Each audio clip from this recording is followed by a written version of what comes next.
I said to you severally on this floor that if we keep doing the same old things, the same old ways, we shall keep getting the same old results. And I pleaded with you just 2 days ago. I said, Mr. Senate President, change your style. Let's change our style. And if we change our style, we'll get a new result. Again, I reminded all of us. How do we change our style?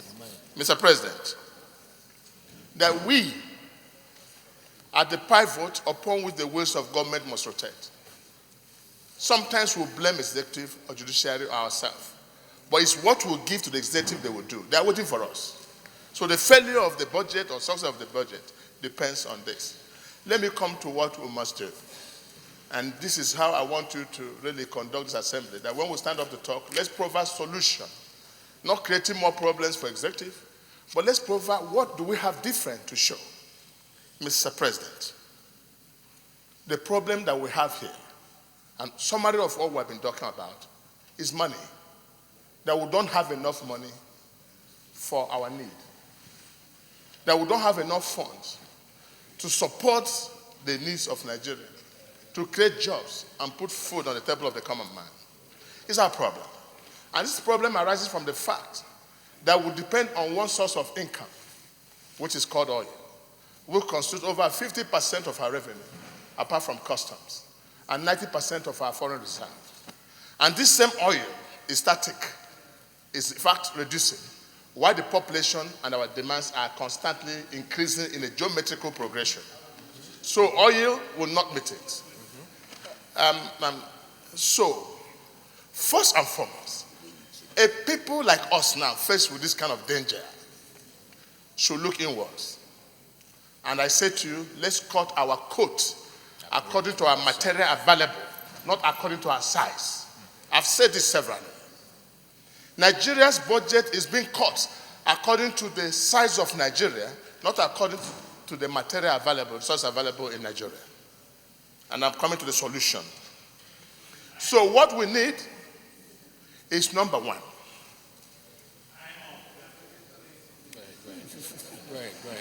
Chief Whip, you have no whip in your hand, so you cannot whip anything now. There's need in cutting our coat to make sacrifice.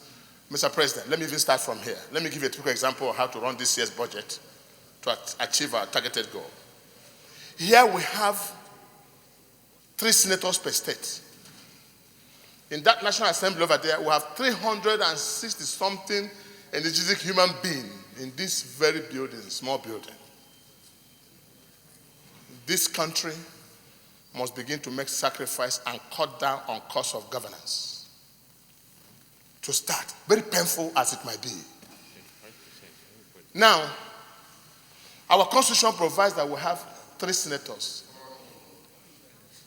What is the 3 senators per state doing that 1 senator per state cannot do? Hold it. Now, what are we doing in the National Assembly there that we have 360-something people? And each of these persons creates demand on the system. We must cut down on the cost of governance. The second point, Mr. President, let us, I know you won't like this, what we need to have under the present ugly situation, which our constitution points out to us, is to have a senatorial representative, 1 per state, and senatorial 3 per federal constituency, to reduce cut of this thing. And secondly, Mr. Senate President, is to fund the productive sector of our economy. Government is business.